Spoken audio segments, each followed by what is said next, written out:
Damas y caballeros, bienvenidos a una nueva entrega de Pedazos de Historia con nuestro queridísimo Alberto Garín. ¿Qué tal? Pues aquí me tienes. Vamos a recuperar la Primera Guerra Mundial. Sabes Anda, que decidimos abordarla en sucesivos capítulos. Volvemos a Primera Guerra Mundial. que tuvo mucho éxito. Sí, y es llamativo porque no hemos hablado de lo que más conoció la Primera Guerra Mundial, que es la Guerra de las Trincheras.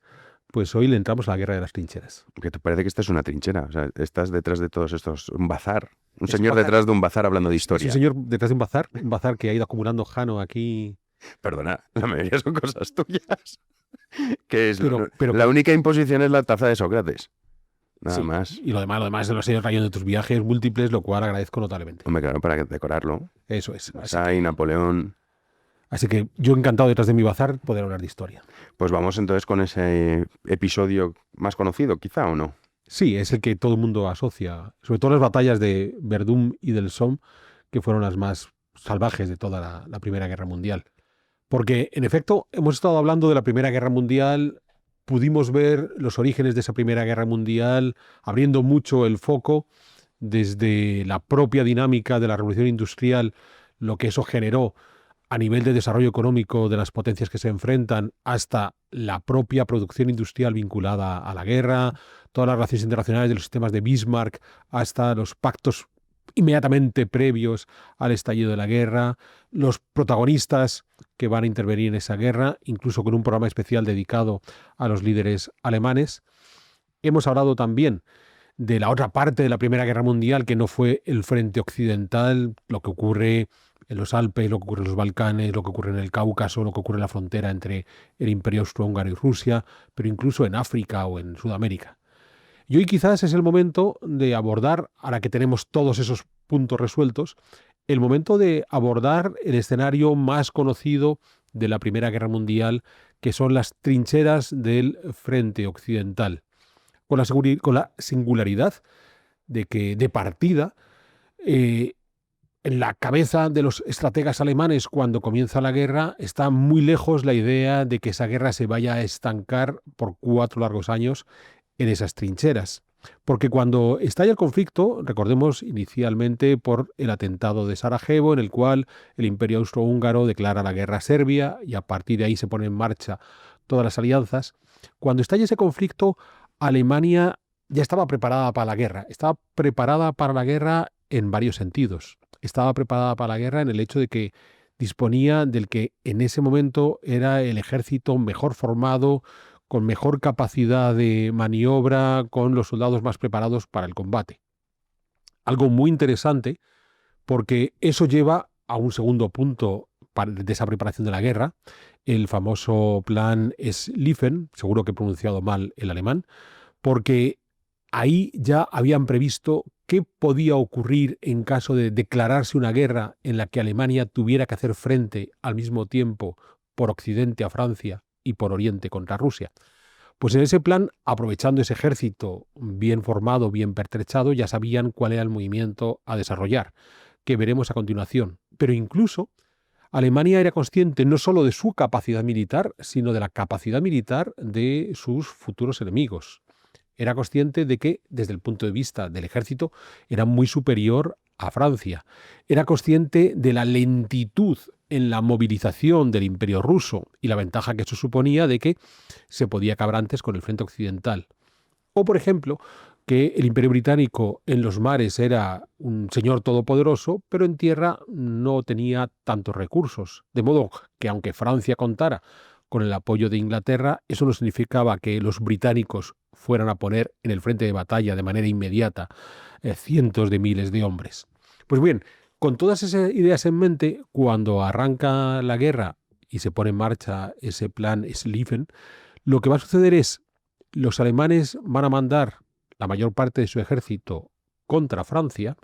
La idea es cruzar rápidamente Bélgica y Luxemburgo, rodear el ejército francés y empujarle hacia la propia frontera de Alemania, y una vez allí atrapado, Francia se rinde y los alemanes ya pueden ir a por el segundo frente, que iba a ser el frente ruso.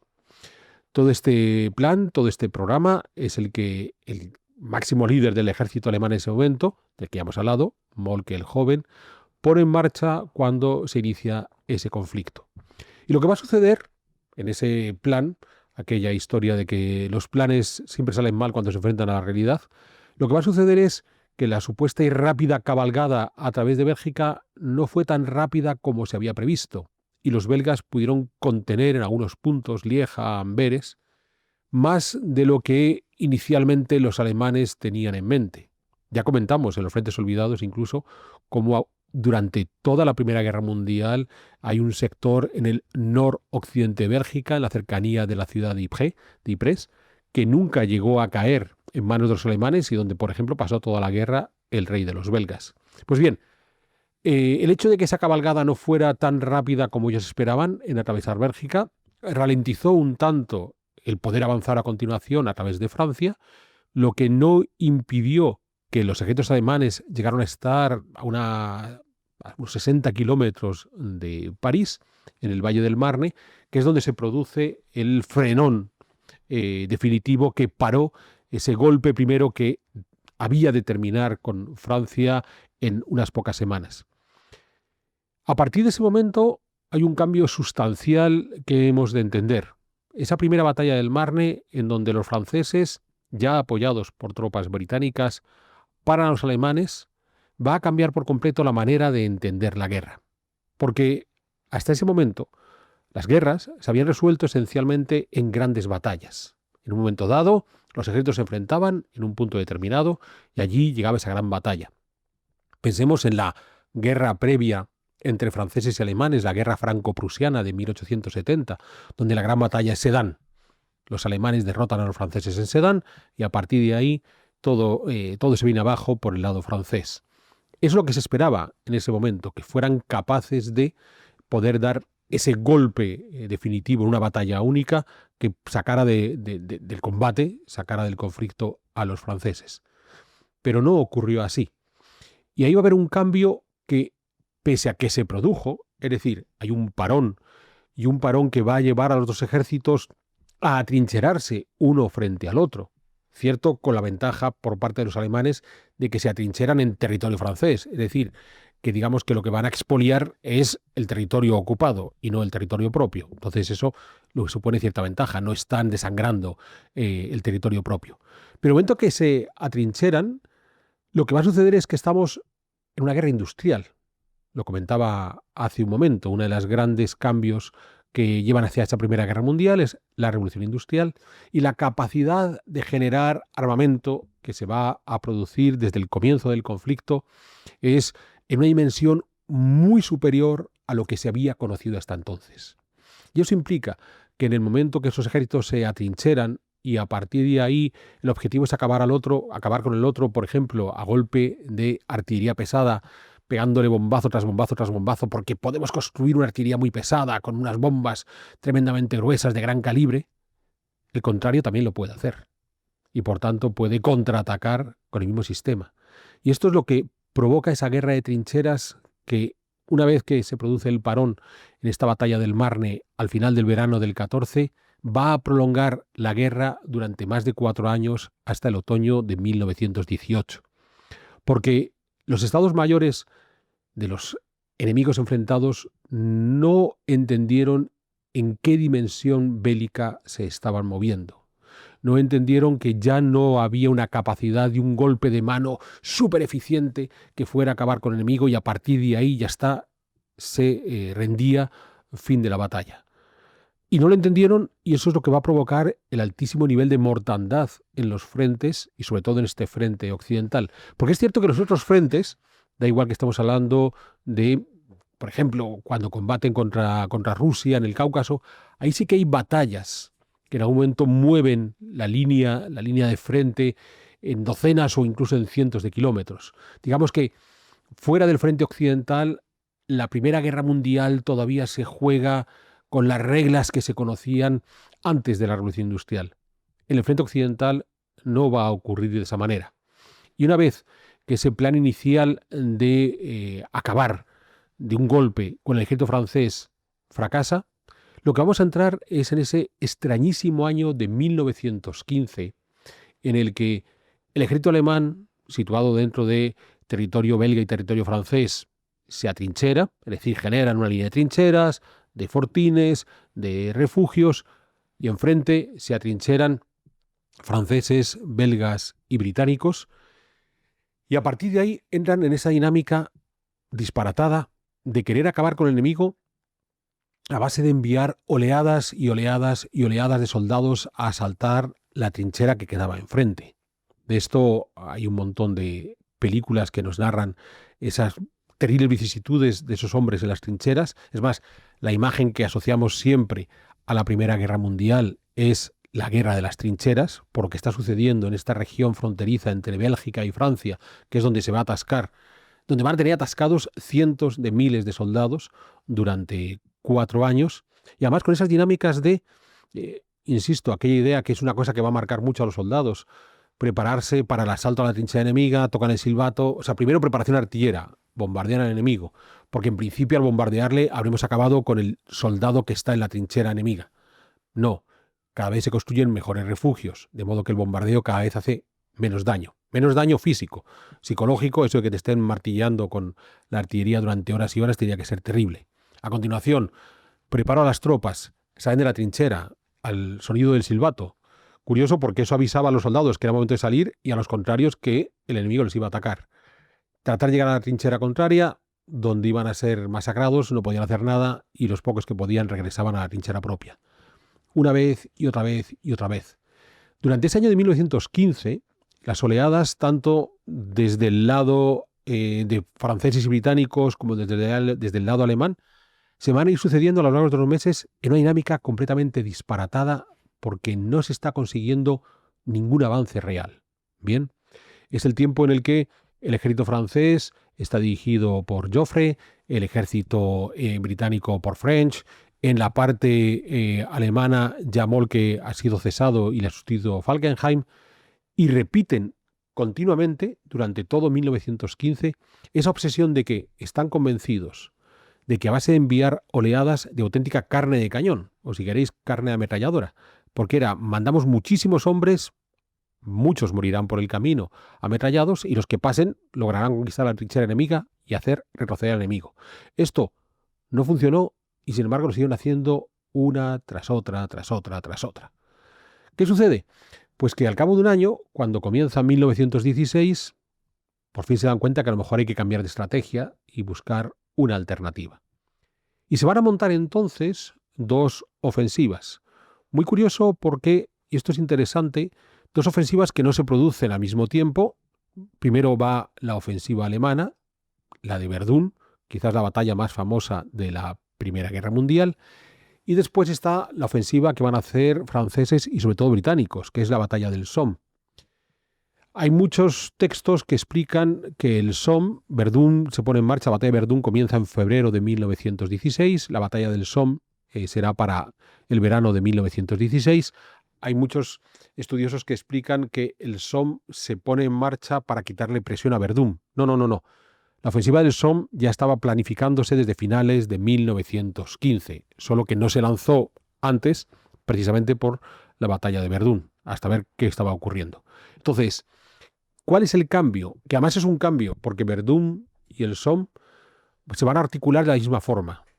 Pasa por una acumulación tremendamente exagerada de hombres, en este caso, si hablamos de Verdún, de la parte alemana, que tras una preparación artillera contra las líneas enemigas absolutamente brutal, con un tonelaje de obuses lanzados sobre el enemigo en unas cantidades hasta entonces desconocidas, hace que ese enemigo posiblemente haya sido bien castigado y a continuación lanzas esa cantidad ingente de soldados a la conquista de la trinchera que está enfrente. Es decir, lo que se había venido haciendo durante 1915, pero multiplicado por 10, por 100 o por 1000. El caso de Verdún es muy interesante. Verdún es una ciudad situada no muy lejos de la frontera con Luxemburgo, que en aquel momento en la línea de frente era una especie de península de territorio francés dentro del territorio ocupado por los alemanes, lo que significaba que era relativamente sencillo poder rodear Verdún, poder separarlo del resto del frente. Es más, el digamos, istmo que habría unido el área de fortificaciones de Verdún con el resto de Francia era por donde discurría fundamentalmente la única vía de tren y la única carretera que comunicaba esa zona de Verdún con el resto de Francia, de modo que cortando ese medio de comunicación quedaba completamente aislado. Y entonces, esa fue la razón por la que los alemanes decidieron que Verdún podía ser un buen lugar donde desestabilizar a Francia. Porque la idea no es que Verdún sea la puerta de París, que no lo es. Desde Verdún hasta París hay una gran cantidad de kilómetros e indudablemente los franceses, si el objetivo tras la toma del área de Verdún hubiera sido continuar hacia París por parte de los alemanes, los franceses tenían margen para hacer una nueva defensa. Lo que Falkenhayn se planteó en Verdún fue lo que él denominó desangrar a los franceses. Decidió que iba a conquistar Verdún porque en ese momento, sobre el plano militar, estaba en una situación de cierta fragilidad y porque hay un simbolismo para la nación francesa en torno a Verdún. Verdún es un lugar muy vinculado a Carlomagno, el gran héroe medieval de los franceses, y Falkenhayn sabía que los franceses no iban a permitir que Verdún se perdiera. De modo que la idea es, hacemos un ataque brutal, rápido, que permita ocupar las diferentes fortificaciones que tenemos alrededor de Verdún. Nos quedamos con la localidad y a partir de ahí que los franceses quieran recuperarla, lo que vamos a hacer es una resistencia a ultranza donde los franceses vayan sangrándose, vayan muriendo por cientos y cientos de miles hasta que se den cuenta de que solo pueden sentarse en la mesa de negociación para poder firmar la paz y así que todo esto termine. Porque es muy llamativo. Lo que Falkenhayn tiene en ese momento en mente, bien, hemos de pensar que estamos en 1916, por tanto, todos los frentes de la Primera Guerra Mundial ya están abiertos. Alemania está combatiendo en dos frentes al mismo tiempo. Está combatiendo por igual contra Rusia que contra franceses y británicos. Bien, o sea que las dificultades existen. Entonces, Falkenhayn es el hombre que considera que si algo tiene que salir ganando de la Primera Guerra Mundial Alemania, no va a ser por el lado occidental, sino por el lado oriental. Firmemos la paz con Francia, lo sacamos de la partida, nos centramos en la guerra con Rusia y allí es donde vamos a poder hacer algún tipo de conquista territorial que venga a explicar por qué nos hemos metido en este conflicto. Muy interesante porque a la larga será el mismo pensamiento que va a manejar Hitler durante la Segunda Guerra Mundial, donde siempre considerará que el frente realmente interesante era el oriental, en su caso contra la Unión Soviética, porque era allí donde podía realmente conquistar territorio para el Imperio Alemán. Pues bien, tenemos por tanto esa idea de Falkenhayn. Ojo, que Falkenhayn se la estaba jugando, porque frente a Falkenhayn había otros militares, de los que también hemos hablado en aquel programa dedicado a los líderes alemanes, Hindenburg, Ludendorff, que decían todo lo contrario. Acabemos primero con Rusia, que es la parte más débil de la alianza, y después podemos machacar a Francia y a Gran Bretaña y saber qué podemos sacar de machacar a esta gente. Quizás nuestro imperio de ultramar pueda crecer. Bien, Falkenhayn se la jugaba su propio prestigio en esta operación de Verdún. Finales de febrero de 1916, una preparación artillera de una brutalidad máxima, lanza las tropas. El primer objetivo era la conquista de un gran fuerte que quedaba en el límite de esa península que había quedado rodeada por los alemanes, el de Beaumont, y allá se lanzan esas tropas. Y es muy curioso, porque Verdún presentaba una singularidad. Todas las ofensivas y contraofensivas que se habían llevado a cabo durante 1915 se habían centrado en la línea de frente esencialmente que quedaba cerca de la frontera belga, es decir, mucho más al norte de Verdún. Y aunque Verdún, las fortificaciones de Verdún habían sido modernizadas, o sea, no era el viejo castillo de siglos atrás, sino que para 1914 se le había metido una gran cantidad de tonelaje de hormigón para hacer más resistentes estas fortificaciones, lo que había sucedido a lo largo de 1915 es que la habían ido vaciando. Cada vez que había necesidades en ese sector del Marne, lo que hacían era, pues, quitaban un poco de artillería, la reponían, pero en cantidades menores, o la guarnición que estaba en Verdún eran gentes que habían estado ya agotadas de combatir en las ofensivas de 1915, o soldados de cierta edad. Es decir, no estaba lo mejor del ejército francés protegiendo Verdún, que en muchos casos, para estos soldados, ir a Verdún era una especie de pausa. En lugar de estar en la tensión de las trincheras en la zona de Flandes, en la zona de Artois, estamos en este otro territorio mucho más tranquilo, donde no hay esa combatividad constante y permanente. Es más, lo que hay es casi un auténtico silencio. Podemos preguntarnos, ¿y no hubo ningún general francés que se dijera a sí mismo, a lo mejor estamos debilitando Verdún? Por supuesto que lo sabía. Pero también es cierto que de partida pensaban que los alemanes iban a querer seguir avanzando a través de las llanuras más allá de Bélgica, que en la zona de Verdún, donde el Mosa y las colinas hacen que el lugar sea un poco más accidentado y más dificultoso para esos avances. Resultado: comienza la ofensiva a finales de febrero de 1916, preparación artillera absolutamente brutal, que deja completamente atontado al ejército francés. Es cierto que a lo mejor no los elimina, pero después de 6 horas de recibir toneladas de obuses, la cabeza tiene que tener como un bombo, y después se lanzan al ataque el ejército alemán. En pocos días toman la fortificación de Beaumont, avanzan bien sobre todo ese territorio fortificado de Verdún, un avance que en 2 semanas será todo lo que los alemanes consiguen avanzar realmente, de forma veraz, en la batalla de Verdún, que había de prolongarse hasta el invierno de ese año de 1916. En 2 semanas esto del avance, y después, ¿qué ocurre? Cayeron en el mismo punto que habían estado en los otros frentes. Trincheras. Establecen trincheras de alemanes frente a trincheras de franceses, y de ahí no van a salir. ¿Cómo van a hacer estos franceses, a los que habían pillado de alguna manera por sorpresa, para parar el golpe? Pues aquí, Jano, es muy interesante porque aparece una de las figuras más famosas de la Primera Guerra Mundial y la Segunda Guerra Mundial, que es el general Pétain. Hombre, entonces, reconocido, Pétain, muy famoso. Pétain ya había mostrado su buen hacer en la batalla del Marne de 1914, había quedado un poco marginado, y Joffre considera, el generalísimo francés, que hay que llamar a Pétain y que Pétain acuda presto al campo de batalla a pararle los pies a los alemanes.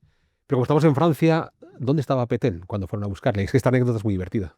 ¿Dónde? ¿Dónde puedes imaginar que podía estar un general francés en un momento que hace falta mandar al campo de batalla? Lejos, seguro. Estaba en París, Bueno, pero no estaba en el cuartel general. Bueno. Estaba con su amante en un hotel. Bueno, vale, entonces donde tampoco fueron capaces, puede haber sido peor siendo francés. Donde fueron capaces de localizarle porque tenía las botas puestas a la puerta de la habitación para aquello que se sacaran brillo por si acaso. ¿Bien? Bueno, no está tan mal. Queda muy francés. Sí, eso. Que vayas a sacar al general Claro. de la cama de su amante para que acuda presto al frente. Sí, me parece bien. Queremos seguir mejorando pedazos de historia en nuestro canal Big One Media. Y para eso necesitamos todo vuestro apoyo en nuestro club de socios. De modo que únete a nosotros y así estamos seguros de poder seguir ofreciéndote programas de calidad, y además, en algunas de nuestras categorías de socios, nos puedes compartir tus inquietudes en historia y, si somos capaces, trataremos de resolvértela. De modo que mira en la descripción de este programa y allí tendrás el link que te va a llevar a esa posibilidad de convertirte en uno de nuestros socios y con ello ayudarnos a seguir mejorando nuestros programas. Pues entonces ya tenemos a Pétain, que entra en combate, le mandan a Verdún. Pétain tiene una singularidad. De los oficiales de aquella época, británicos, franceses, alemanes, era quien más preocupado estaba por evitar bajas innecesarias. Y vamos a ver que las bajas del ejército francés en Verdún fueron realmente elevadas. Y eso, insisto, que Pétain era un hombre claramente preocupado por sus soldados. Hasta el punto de que una de las razones por las que Pétain terminaba por ser tan popular en el ejército francés es precisamente por esa sensibilidad que tenía a tratar de evitar un número exagerado de bajas.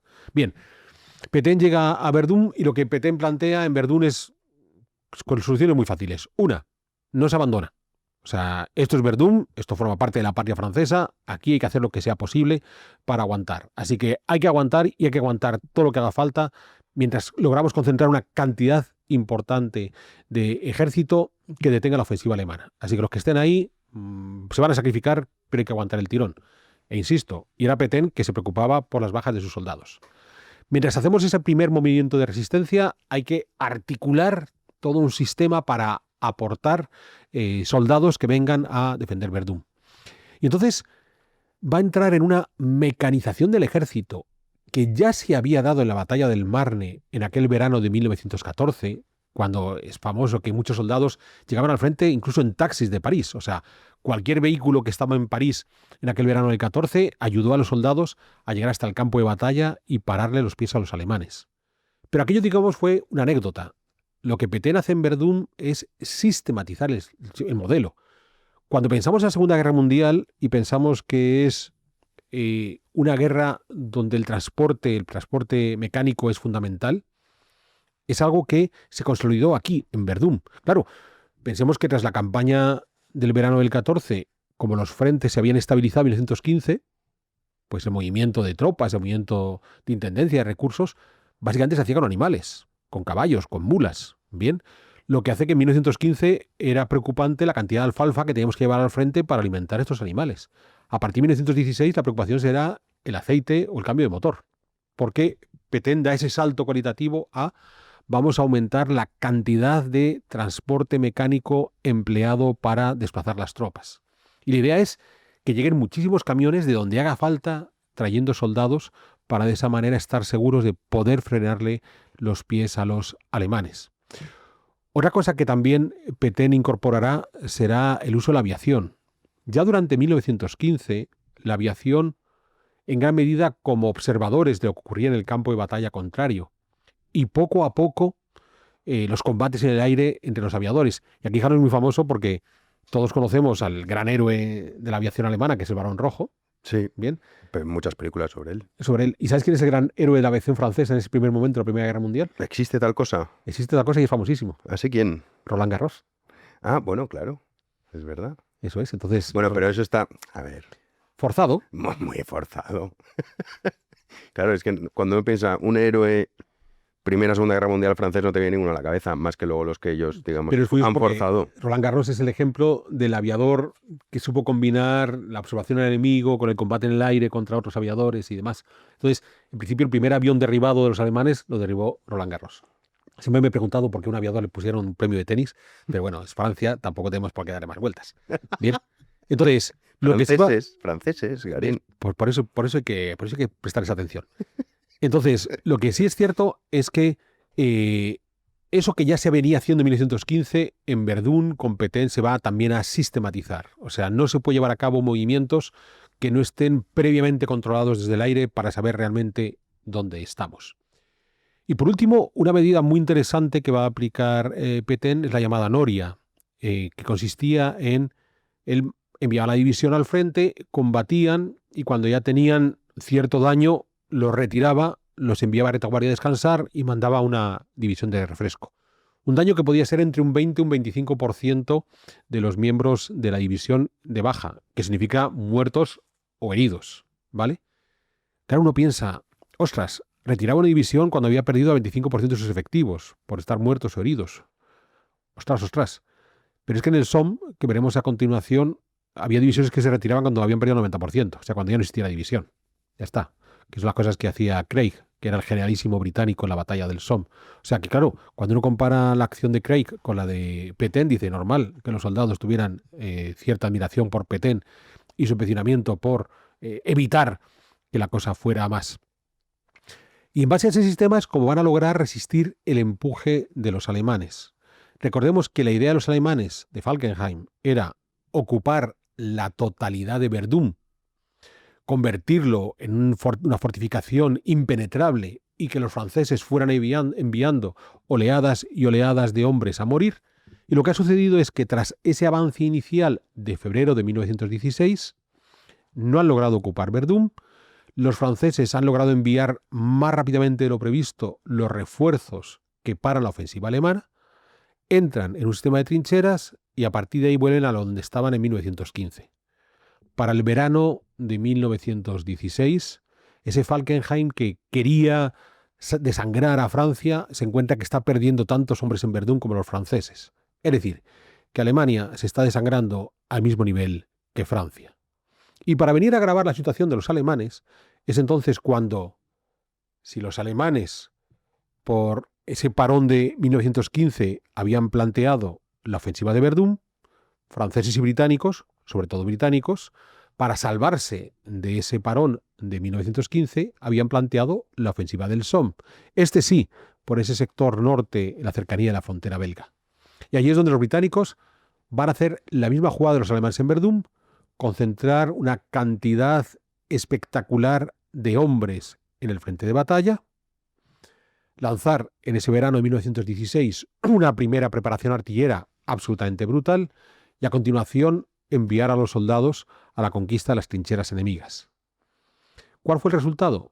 El resultado fue uno de los momentos más terribles del ejército británico, porque además la preparación artillera que se hace en aquel agosto de 1916 fue una preparación a un nivel, a una cantidad de proyectiles nunca visto hasta entonces.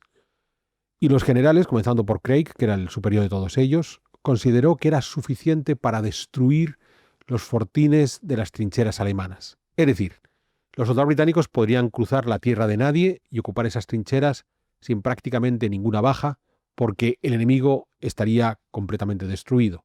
Claro, lo que no habían previsto es que en los muchísimos meses de guerra que llevaba ya de esa Primera Guerra Mundial, los alemanes habían entendido cuál era la capacidad de los obuses británicos y se habían fortificado en relación a ello. De modo que se hace esa preparación artillera.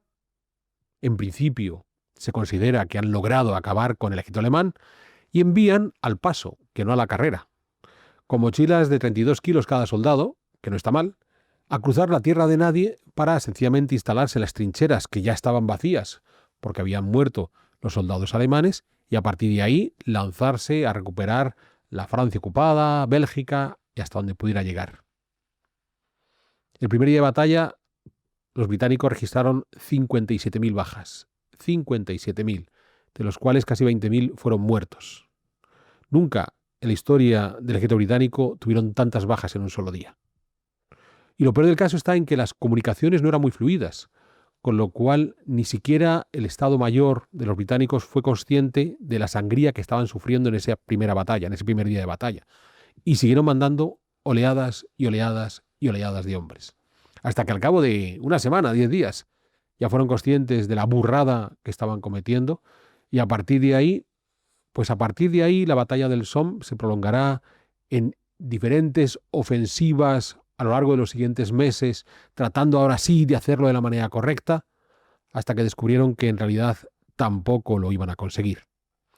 Lo que sí lograron fue poner fin a la batalla de Verdún, porque progresivamente los alemanes tuvieron que ir sacando tropas de Verdún para mandarlas a aguantar el empujón en el Somme. Por eso el Somme sobre todo es una batalla de británicos, porque los franceses mandaron pocos hombres, puesto que lo que los franceses querían era seguir aguantando en Verdún. Al final, Verdún no caerá porque las dos batallas van a concluir para finales de 1916. Verdún no cayó en manos de los alemanes. De alguna manera es una derrota alemana porque no consiguieron conquistar Verdún. Los británicos no consiguieron avanzar en el Somme, con lo que de alguna manera, pues a lo mejor podemos verlo como una derrota británica. Las dos terminaron en tablas. Después de casi un año en el caso de Verdún, medio año en el caso del Somme, lo que van a conseguir al final es que las líneas de frente se encuentren prácticamente en el mismo punto del día anterior del comienzo de estas dos batallas, eso sí, con una pérdida de hombres absolutamente brutal.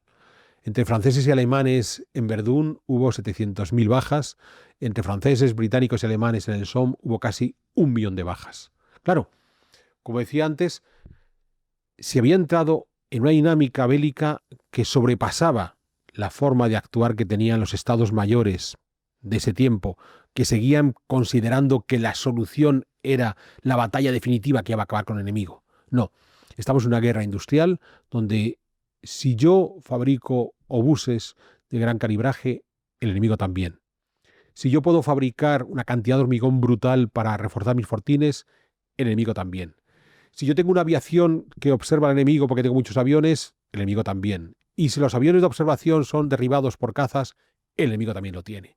Y si tengo ametralladoras que van a barrer a la ofensiva que me va a lanzar el enemigo también tiene ametralladoras cuando yo lance la contraofensiva. O sea, inevitablemente las modificaciones de producción bélica van a irse copiando rápidamente unos a otros y lo que no cambia es esa estrategia completamente disparatada de unos y de otros de sencillamente mandar a sus hombres al frente. Por supuesto que hubo muchísimas más bajas y muchísimos más muertos en el nivel militar, no solamente en el mundo civil, en la Segunda Guerra Mundial, que fue una guerra más larga, que abarcó un territorio mucho más amplio, que involucró a muchísimos más ejércitos. Pero al menos en la Segunda Guerra Mundial sí hubo en un primer momento, una búsqueda consciente de tratar de reducir al máximo las bajas que se producían en combate. Hay momentos en los que podemos encontrar que esa estrategia no se cumple del todo. Es el caso, por ejemplo, cuando la Unión Soviética decide resistir en Stalingrado y se hace a base de carne de cañón, o cuando ya los ejércitos alemanes están retrocediendo y, de nuevo, en muchos casos, la resistencia de los alemanes es a base de carne de cañón. Pero es que en la Primera Guerra Mundial no se da esa carne de cañón porque estamos en un momento de riesgo máximo, Stalingrado o la retirada hacia Alemania de los alemanes. Es que se utilizaba como estrategia bélica.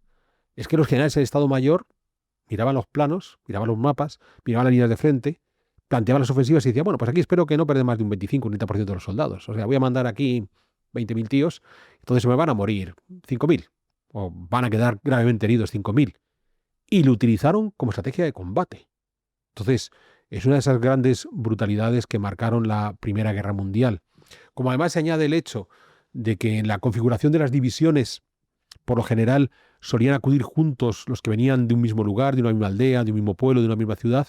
Eso lo que provocaba es que en el momento que lanzabas la ofensiva y se te cargaban a 25, 30, 50 o 90% de los que eran enviados, pues de un golpe podías haberte cargado al 90% de los varones jóvenes de una localidad escocesa o al 90% de los varones jóvenes de la Bretaña, de un pueblo de Bretaña. ¿Qué es lo que hace? Ya lo comentaron en alguna ocasión, que cuando uno visita los cementerios de Francia o de la Gran Bretaña, yo nunca he estado en Alemania, seguro que en Alemania también ocurre, en todos hay monumentos a los caídos en la Primera Guerra Mundial y son terribles, porque son monumentos donde, claro, en la Segunda Guerra Mundial también habrá muertos y a lo mejor en un pueblo murieron 2 y en otro 3, pero es que la Primera Guerra Mundial, cuando tienes el monumento a los caídos de la Primera Guerra Mundial, en el monumento hay 20, 25 o 30 caídos. Porque claro, con esas fórmulas bélicas ya lancemos a la ofensiva, sabiendo que hay un porcentaje relativamente alto, 20-25% de bajas, pues podemos hacernos una idea. En cualquier caso, tras las grandes ofensivas de Verdún y el Somme, lo que va a suceder es no exactamente un parón, porque seguirá habiendo ofensivas a lo largo de 1917, pero sí hay ciertas cosas que cambiaron por el camino. ¿Qué cosas cambian? Y que ya hemos comentado en programas previos. La primera es que Falkenhayn, que había lanzado la ofensiva de Verdún para desangrar Francia, fue cesado como jefe del Estado Mayor y sustituido por Hindenburg y su colega Ludendorff.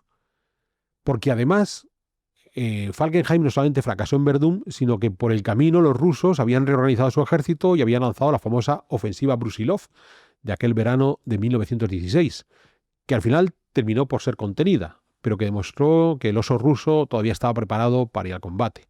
Recordemos, por ejemplo, que esa ofensiva Brusilov, más el parón de los alemanes en Verdún, es lo que provocó que Rumanía entrara en la guerra a favor de Francia, Rusia y Gran Bretaña.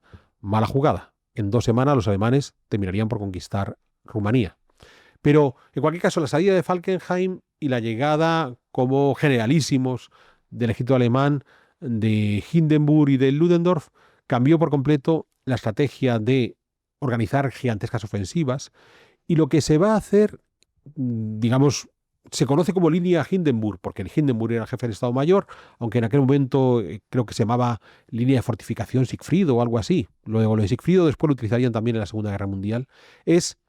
Vamos a racionalizar el frente de batalla.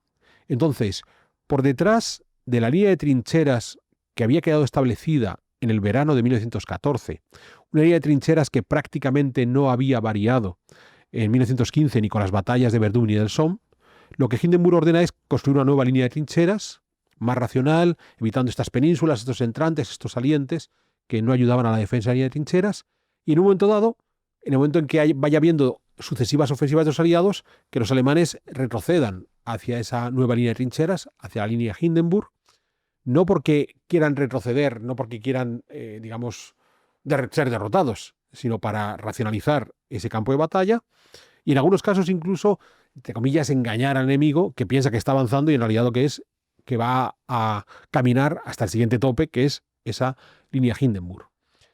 Y todo esto se hace al tiempo que en abril de 1917 Estados Unidos entra en la guerra, que es una razón para racionalizar esa guerra, porque hay un nuevo enemigo que ha entrado en combate.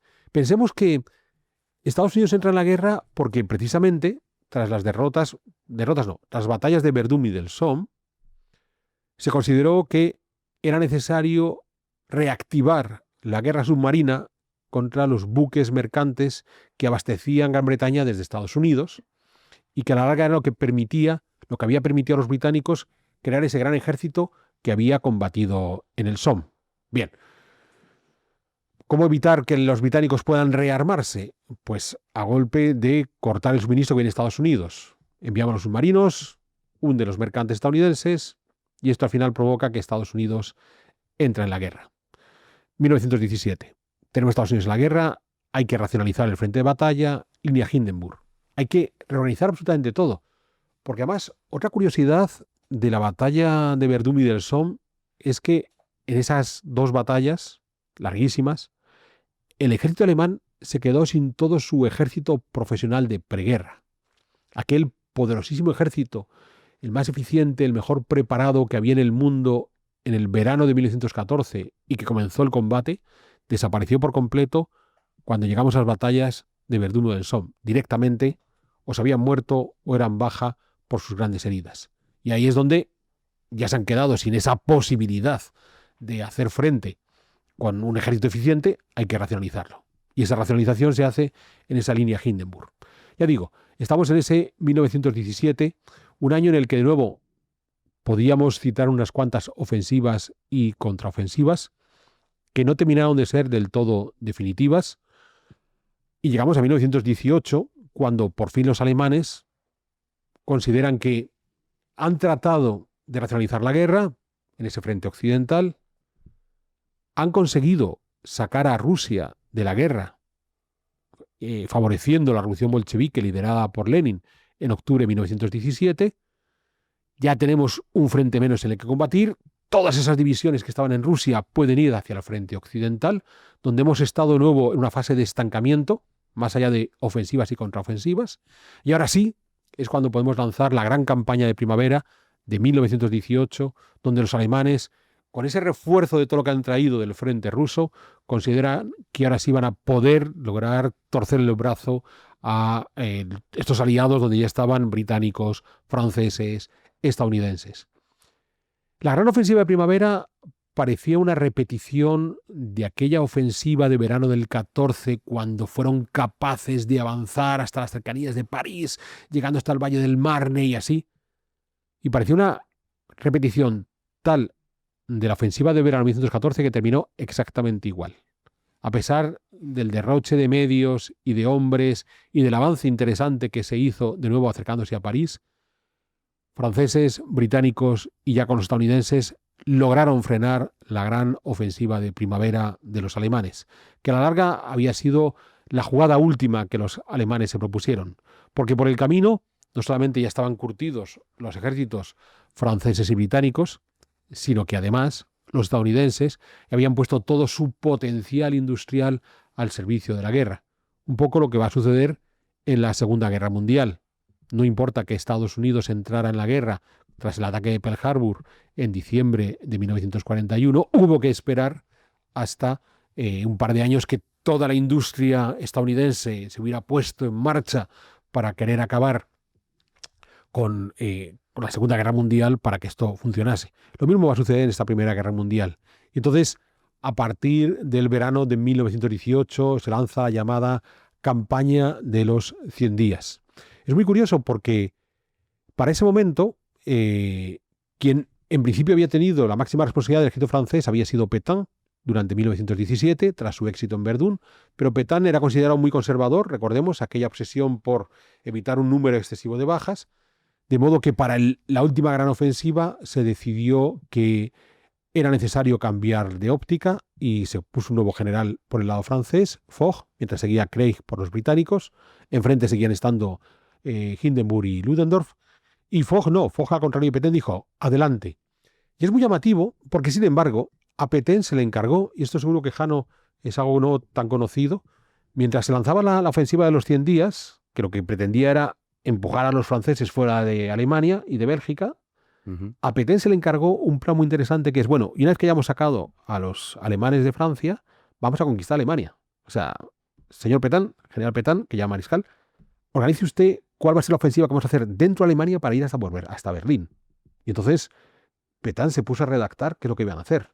Y aquí va a ocurrir algo muy interesante, y es que cuando se lanza la ofensiva de los 100 días, es cuando se derrumba todo el sistema político en Alemania, la revolución de noviembre, que acaba con el Kaiser, lo que le servirá a Hitler y a otros muchos como Hitler hablar de la famosa traición por la espalda, ¿no? La puñalada por la espalda, de que había gentes en Alemania, que a pesar de que Alemania estaba preparadísima para ganar la Primera Guerra Mundial, son los propios revolucionarios alemanes los que quitan esa posibilidad.